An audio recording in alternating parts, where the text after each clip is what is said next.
El libro de los Hechos de los Apóstoles, en el capítulo número 2, versos 41 al 47. Hechos, capítulo 2, versos 41 al 47. Este será el texto que nos va a servir como base para la meditación de la palabra en esta mañana. Vamos a leer este pasaje de una forma alternada. Un servidor inicia leyendo el versículo 41. Ustedes, por favor, lean el 42 y así vamos alternando la lectura hasta unir nuestras voces en el verso 47.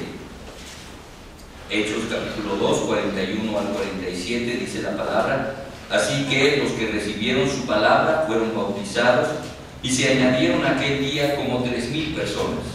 Y que perseveraban en la doctrina de los apóstoles, en la comunión unos con otros, en el partimiento del pan y en las oraciones. Y sobrevino temor a toda persona, y muchas maravillas y señales eran hechas por los apóstoles. Todos los que habían creído estaban juntos y tenían en común todas las cosas. Y vendían sus propiedades y sus bienes y los repartían a todos según la necesidad de cada uno. Y perseverando unánimes cada día en el templo y partiendo el pan en las casas, comían juntos con alegría, sencillez de corazón, Todos alabando a Dios y teniendo favor con todo el pueblo. Y el Señor añadía cada día a la iglesia los que habían de ser salvos. Bendito Dios, queremos darle gracias por su amor y bendición. Gracias, Señor, porque usted es bueno y porque su amor se manifiesta en nuestras vidas. Y yo quiero suplicarle que por favor en esta tarde usted nos hable a través de su palabra, que escuchemos su voz, Señor, que una los oídos de mis hermanos que habrán de escuchar, y que asimismo, Señor, unja mis labios que habré de hablar, y que toda palabra que salga de ellos, Señor, sea de edificación para las vidas de los que aquí estamos. Gracias, Señor, por su amor y bendición en Jesucristo. Amén. Pueden ocupar sus lugares, hermanos, y les pido, ustedes ya lo saben, que ustedes favores cada domingo. El primero de ellos es: todavía no ha apagado su celular, apáguelo para que nada le interrumpa. También le voy a pedir que ya no se distraiga saliendo de su lugar, y que también abra su boletín en las páginas centrales. Ahí usted va a encontrar el bosquejo de este mensaje, y que esperemos que sea de bendición para sus vidas. Y si quieren reforzar todavía más la enseñanza, pues compren el CD, llévese toda mi sabiduría por 15 pesos, para que ahí en casa usted pueda repasar, pueda escuchar nuevamente el mensaje de un servidor, y que Dios siga ministrando a sus vidas. Durante el mes de enero hemos de estar meditando en aspectos que tienen que ver particularmente con la iglesia de Jesucristo, la iglesia del Nuevo Testamento.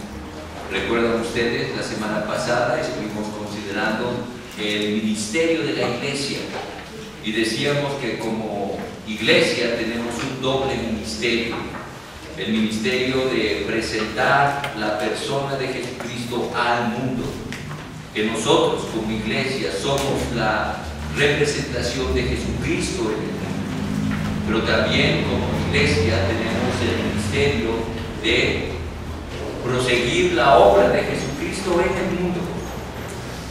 Y es nuestra tarea, es nuestra visión, es nuestra misión, el llevar el mensaje redentor de Jesucristo el día de hoy al mundo que nos está rodeando.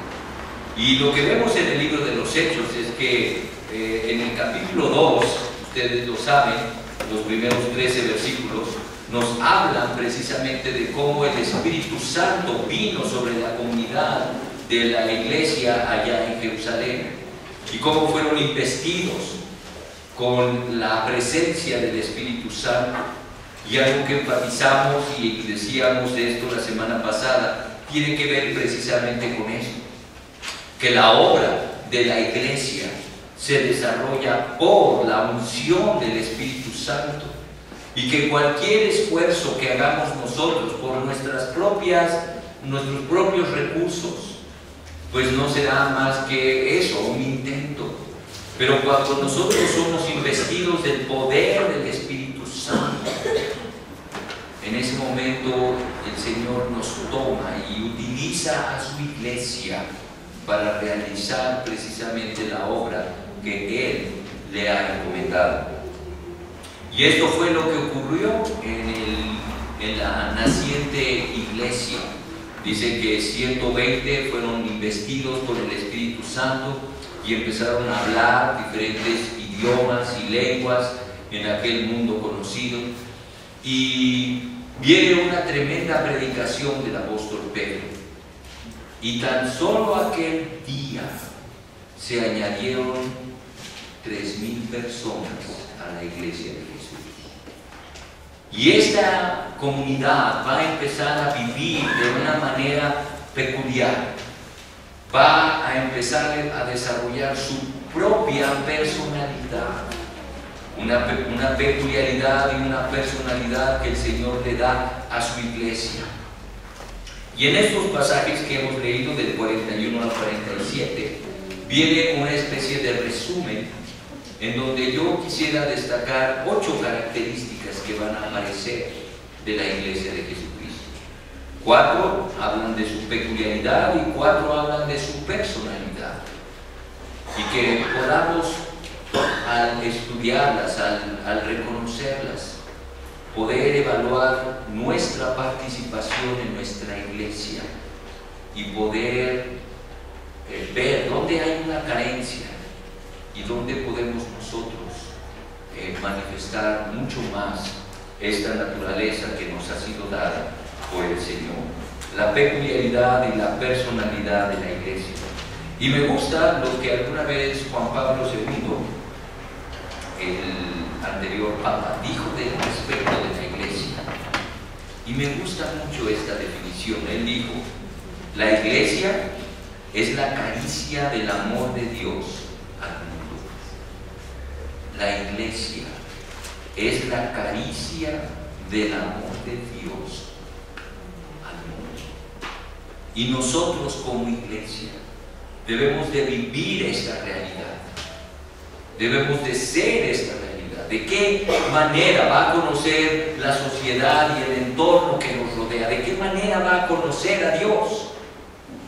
Solamente por nuestro acercamiento, por nuestra participación, sí, por una caricia que nosotros demos a la gente que necesita del amor de Dios. Y que tú y yo, como miembros de esta iglesia, podamos sentir esta necesidad de ministrar tanto a los de afuera como a los de aquí. Así como una introducción, una iglesia cristiana tiene rasgos peculiares que le dan un carácter distintivo. Una iglesia no es un sindicato que propone cambios en las estructuras laborales. No es un club social dominical en el que se reúnen los socios a comentar lo sucedido en la semana. Y no es un órgano político en el que se proponen, discuten y aceptan cambios de poderes y personas. Como iglesia no somos un sindicato, no somos un partido político, no somos un club.